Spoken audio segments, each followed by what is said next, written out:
Okay, something different, something like a walking video.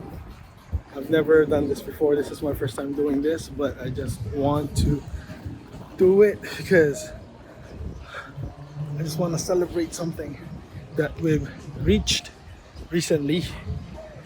So, by what I mean with recently is it was yesterday actually, and today just solidifies it.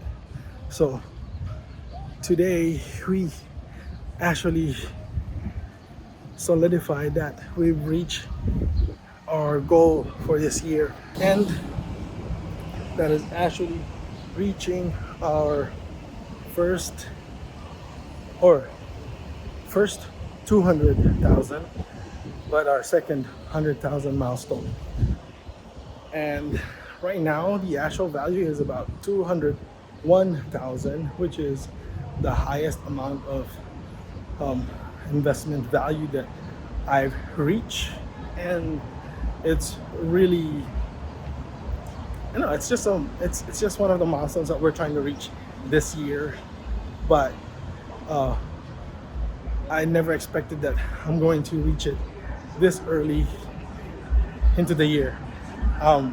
Actually, part of the year, a couple of weeks ago, it actually went down way back, way behind, because the market went down. And part of my investment actually went down last March. Yeah, it actually dipped up to 170,000, which is really nerve-wracking for me because, oh my God, it's like from 10 or from 5,000 away to my goal down. I went down all the way down to at least 30,000 away. So yeah, and then I think the deepest or the lowest was 169,000.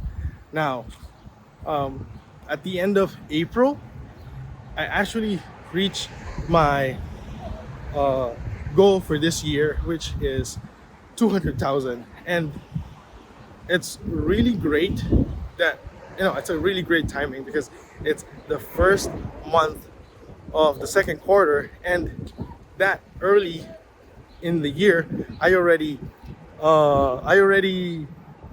reached my goal, and it's really great. And May 1st, which is today, it actually solidified the growth or the reaching the goal, because instead of I was waiting for it to go down, and I won't be able to shoot this video, but at least it did went up more to 201,000. So it did solidify, and it puts a little bit of buffer for next week's market open, I guess. So yeah, it's really great. One thing that brought me or was able to help me to do this is to, one, not be pressured when everyone is selling their assets. So one of the driver of this growth on my portfolio is, one is Google, that's number one. Second is Apple. And Apple actually had a moment where lots of super investors were selling it, and when they were selling it, of course retail investors are also following. So at some point in this year, I think around February, at some point that time, super investors like Warren Buffett and other super investors, they're actually selling their holdings in Apple. And since they were selling in Apple, retail investors are also selling it. And I mean, granted that it's probably the time that they want to sell it, and they're not really doing it for other people to do it with them.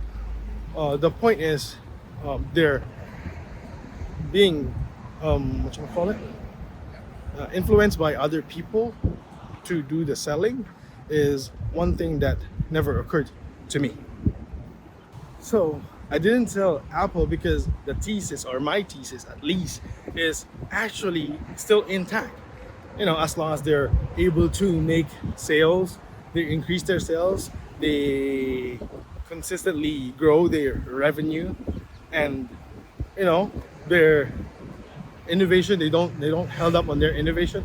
Granted that they slow down on how they innovate, but still Apple's core um, services, like the iPhone sales, the device sales, and the core services, the platform itself, and the environment never really change. So the way they make money is still the same. So yeah, one of the factors that really helped me reach this goal is that I kept holding on to my assets that I believe in. So yeah, Google, Microsoft, Apple, even though like Microsoft is actually having a hard time right now, their earnings are still great. Recently, Apple, Microsoft, Meta, Google, they actually released their quarterly earnings, and voila, Google did beat all the expectations at the best level. Same with Apple, and in Apple, they actually announced that they're going to increase their dividends, and they're also going to return value to investors by buying back more shares. I think it's 100 billion. I'm not sure. I gotta check the news, but yeah, I think it's about 100 billion. Same thing with Microsoft. They did beat the expectations. It's just right now they're actually facing a lot of backlash because of their investment in OpenAI and some of their AI investments.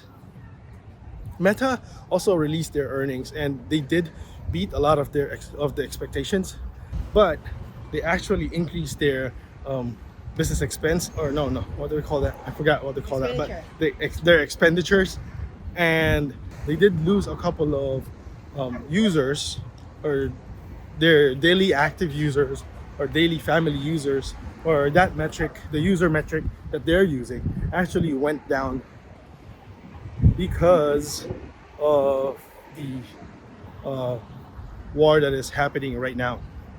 Like, I'm very happy right now because one, we reach our goal, or we reach one more milestone in our investing journey.